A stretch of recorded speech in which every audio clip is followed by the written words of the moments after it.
रांची की रहने वाली किरण पाठक, जो कि एक समाज सेविका है, आज समाज सेवा के क्षेत्र में बढ़ चढ़कर हिस्सा ले रही है। बचपन से ही किरण की रुचि समाज सेवा में थी, इसलिए वो एक प्लेटफॉर्म की तलाश में थी और आज जब उन्हें एक एनजीओ प्लेटफॉर्म मिल गया है तो वहां से जुड़कर वो लगातार जरूरतमंद लोगों को सेवा दे रही हैं, महिलाओं को जागरूक कर रही हैं और भविष्य में आगे भी ये ऐसे ही लोगों की मदद करना चाहती हैं। नमस्कार, आप देख रहे हैं जेके न्यूज़ नेटवर्क और मैं पूर्वा एक बार फिर से आपके साथ हमारे सेगमेंट खास बातचीत में, जहां हर बार हम आपको मिलवाते हैं नए नए चेहरों से और जानते हैं उनके बारे में कुछ रोचक बातें।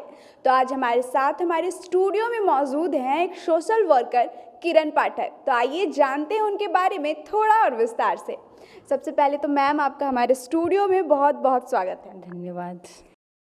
हमारे दर्शकों को छोटा सा आप एक अपना पर्सनल इंट्रोडक्शन। मेरा नाम किरण पाठक है। मैं हरमू में रहती हूँ। मैं सोशल वर्कर हूँ। मेरा एक एनजीओ है जिसमें एक ग्रुप है हम लोग का, दिव्यम ड्रीम फाउंडेशन, जिसमें कि हम लोग बहुत सारे लोग हैं। और कोरोना के टाइम पे भी हम लोगों ने बहुत रात नहीं देखा, रात दिन बहुत मेहनत किया। जी, उस पर भी हम आएंगे। उससे पहले हमें ये बताइए कि आपके माइंड में जो सोशल वर्क्स का आइडिया आया कि मुझे गरीबों की सहायता करनी है, मुझे सोशल वर्क्स करना है, ये इसमें आपका इंटरेस्ट कैसे जागा, इसका आइडिया आपको कैसे आया? ये शुरू से ही मुझे मैं बाहर निकलती थी, कहीं भी किसी को परेशान देखती थी तो मैं तुरंत वहाँ पे खड़ी हो जाती थी। ये मेरे दिमाग में बहुत पहले से था, लेकिन अभी जब मेरे बच्चे बड़े हो गए तो मुझे लगा कि नहीं, मुझे इन सब चीज़ों में इंटरेस्ट है तो थोड़ा सा आगे बढ़ के अपना एक एनजीओ खोलना चाहिए। फिर हम लोग एक ग्रुप बनाए और फिर हम लोगों ने स्टार्ट किया। तो आपने ये जो सोशल वर्किंग की काम शुरू की थी, ये आपने मैरिज के पहले से ही कर रही हैं या फिर मैरिज के बाद से? मैरिज के बाद से कर रही हूँ। तो इसके लिए आपने अपने घर में अपनी फैमिली को तो बताया होगा कि मुझे ये ज्वाइन करना है, मुझे ये सारे काम करना है। तो जब आपकी फैमिली को ये सारी बातें पता चली तो उनका क्या प्रतिक्रिया आया, कैसा रिएक्शन आया? बहुत अच्छा, बहुत खुश हुए। बोले चलो कोई बात नहीं, ऐसे भी घर में तो उतना टाइम मिल जाता है, फिर टीवी और मोबाइल देखने से अच्छा है कि हम बाहर निकल के जो ज़रूरतमंद हैं उनके काम आ सके। तो इसलिए मैंने ये सोचा और बहुत खुश हुए। वो लोग बहुत सपोर्टिव हैं। यानी कि आपकी फैमिली आपको पूरा सपोर्ट करती है आपके एक्स्ट्रा एक्टिविटीज़ को लेकर। तो इसके बाद आपका जो एनजीओ है उसके माध्यम से आप कौन कौन से कार्य करते हैं, कौन कौन से एक्टिविटीज़ में इन्वॉल्व होती हैं? हम लोग हर तरह के कार्य करते हैं।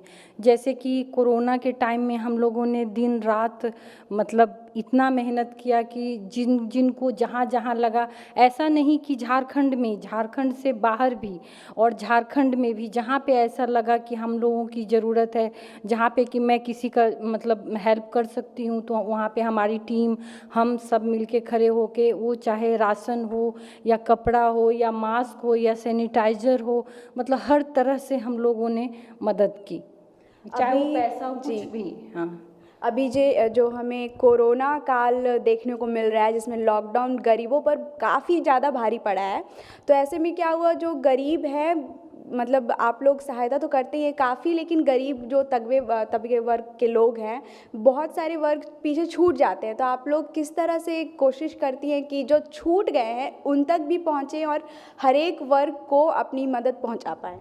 नहीं, हम लोग कोशिश करते हैं। हमारी जो अध्यक्ष हैं कुमुद झा, उनको हर जगह का आ जाता है कि वहाँ पे वो लोग परेशान हैं। फिर मैं उपाध्यक्ष हूँ और फिर वो मुझे बताती हैं कि वहाँ पे आपको जाना है, या फिर हमारे टीम के जो आदमी तुरंत वहाँ पहुँचने के हैं सक्षम, वो तुरंत वहाँ पे पहुँच के और उनका हेल्प करते हैं। जितना हम लोग से हो पा रहा है हम लोगों ने को बहुत किया, कभी पीछे और बात करें अभी आपके सोशल एक्टिविटीज़ की, तो अभी जो प्रेजेंट सिनारियो में गर्ल्स के मैटर को देखने को मिल रहा है, रात की छोड़िए दिन में भी वो अकेले निकलने में झिझकती हैं, जैसा निर्भया कांड हुआ, अभी प्रियंका रेड्डी का जो कांड हुआ, ये सब चीज़ें देखकर आप क्या सोचती हैं, इस पर आपकी क्या राय है? मुझे बहुत तकलीफ़ होती है।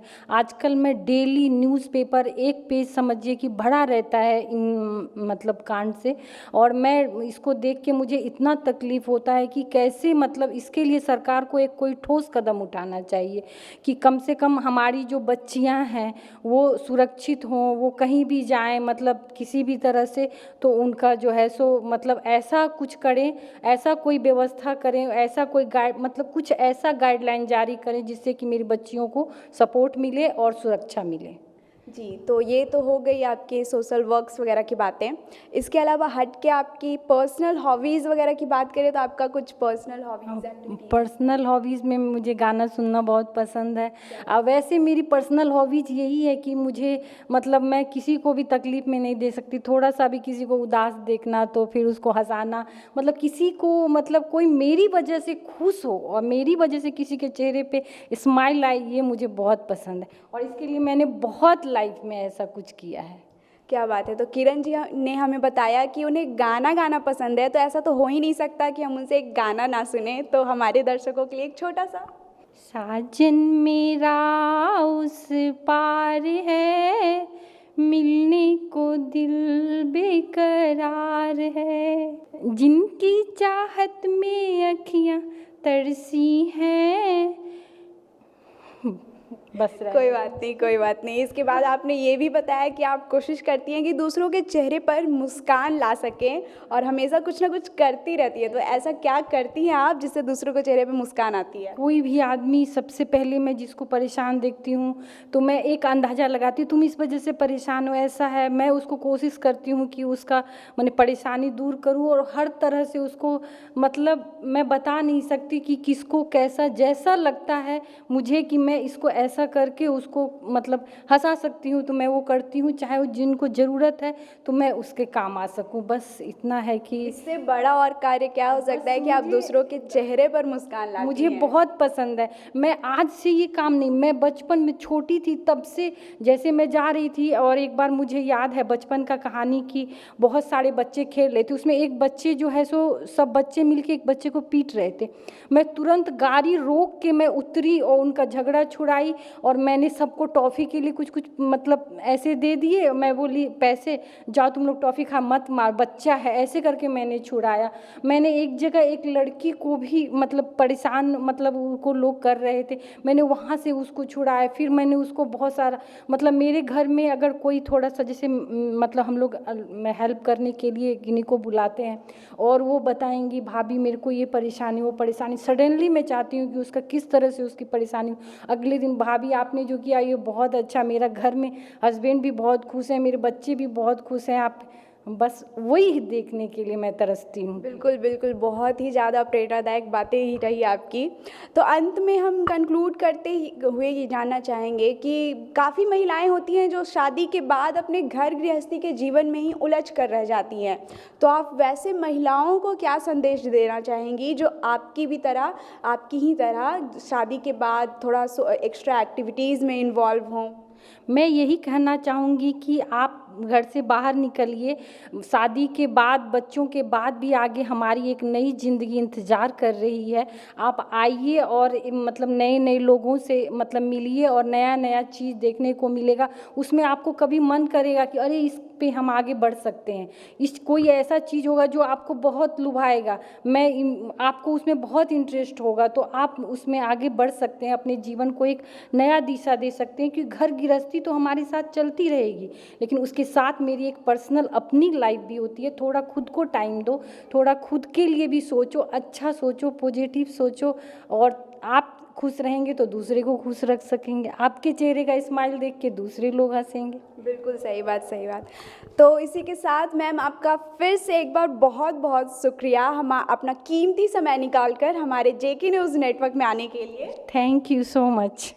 तो ये थी हमारे साथ हमारे स्टूडियो में किरण पाठक, जिससे आज हमें ये सीखने को मिला कि किसी की मुस्कुराहटों पर हो निसार, किसी का दर्द मिल सके तो ले उधार। तो आगे भी ऐसे ही नए नए चेहरे हम आपके बीच लाते रहेंगे। आप बने रहिए जेके न्यूज़ नेटवर्क के साथ। और हाँ, आपको ये वीडियो कैसा लगा हमारी कमेंट सेक्शन में जाकर बताना ना भूलें। और हाँ, हमारा ये वीडियो लाइक, शेयर और सब्सक्राइब करना ना भूलें। धन्यवाद।